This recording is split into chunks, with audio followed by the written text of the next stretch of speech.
Welcome to part 2 of the Mental Resiliency series, part of the Forming Balance Library. This is an initiative of the Forming Balance Steering Committee. During this session, we're going to focus on how to build resiliency. Healthy relationships are important in your life with family, friends, intimate partners, etc.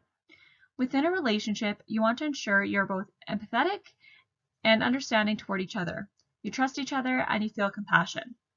We want to have others in our lives that validate our feelings and remind us that we are not alone. Relationships thrive when we ensure we spend time on them. Prioritize genuine connections by planning date nights, lunch outings, coffee, or mini vacations. It's important to remember not to isolate ourselves when we're struggling, even though many of us may automatically do so. Be part of a community. It's important to find ways to build connections within your community.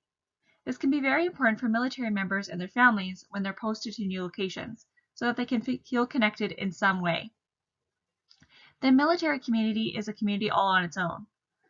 Locally, we also have our own community, as well as smaller communities within it, such as faith-based, social support, civic groups, or mental health support.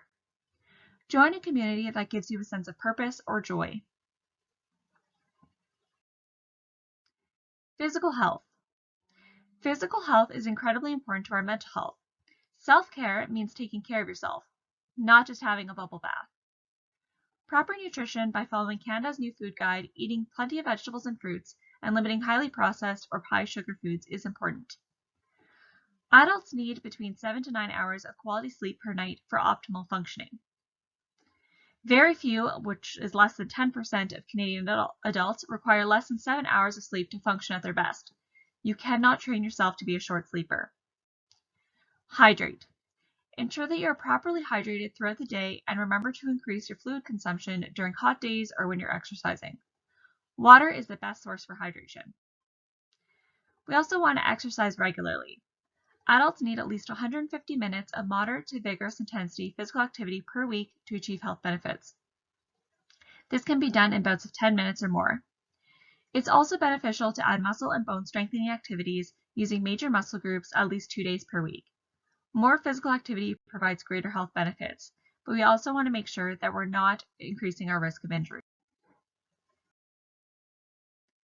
Mindfulness is the ability to maintain a moment-by-moment awareness of our thoughts, feelings, bodily sensations, and surrounding environment through a gentle, nurturing lens.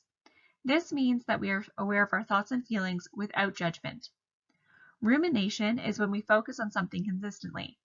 Instead of ruminating on our negative experience or thoughts, ruminate on the positive aspects of your life. Recall the things that you are grateful for.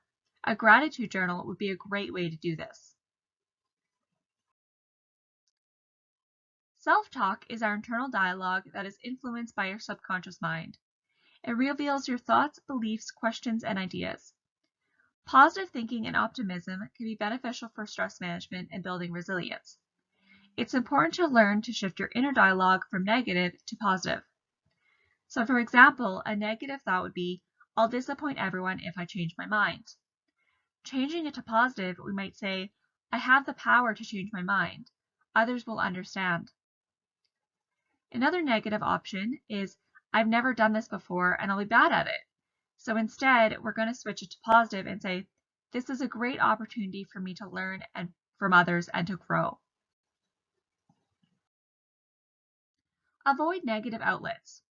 Sometimes we turn to substances to help mask our pain and distress. Try to avoid negative outlets such as these. They may make you feel better in the short term, but they will not make the problem go away and can, in fact, create new problems or exacerbate existing problems. If you go home at the end of the day and say, I need a beer, then take a moment and think about it. Do you need it?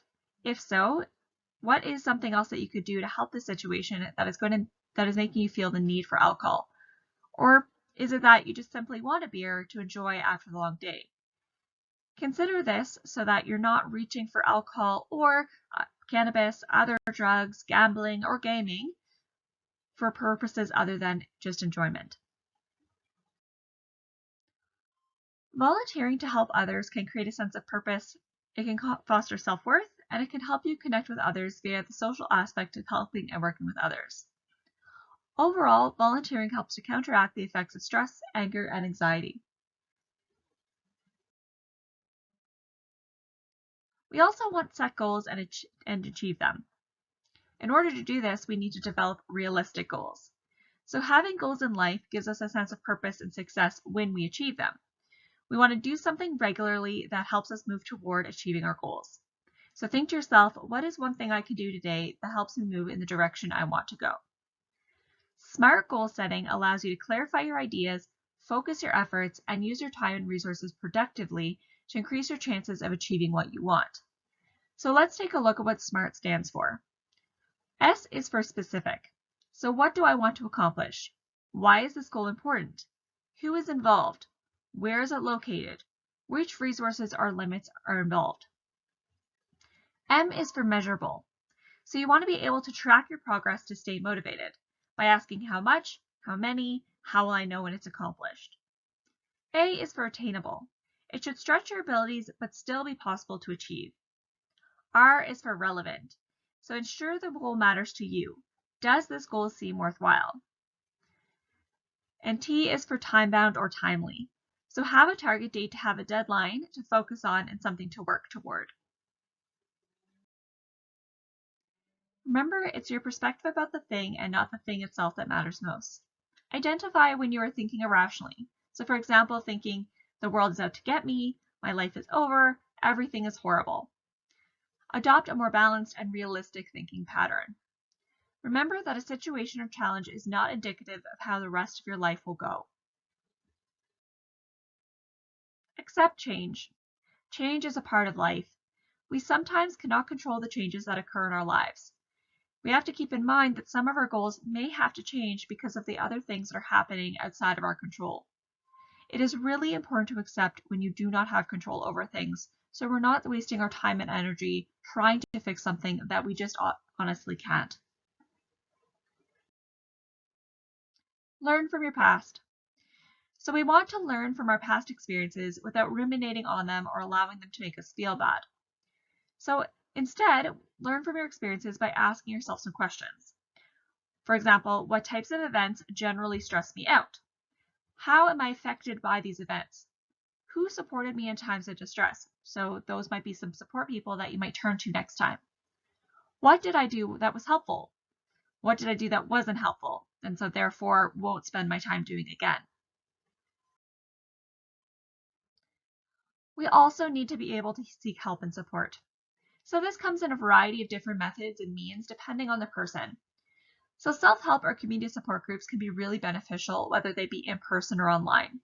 Just be cognizant if accessing an online support group that you're making sure that it is actually a private support group that is being provided by a proper organization.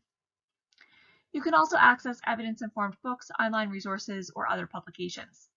Recommended to contact your local health promotion department to access specific books, online resources, and other publications that are evidence-informed and can actually help you with this. You can also reach out to any trusted family, friends, or coworkers.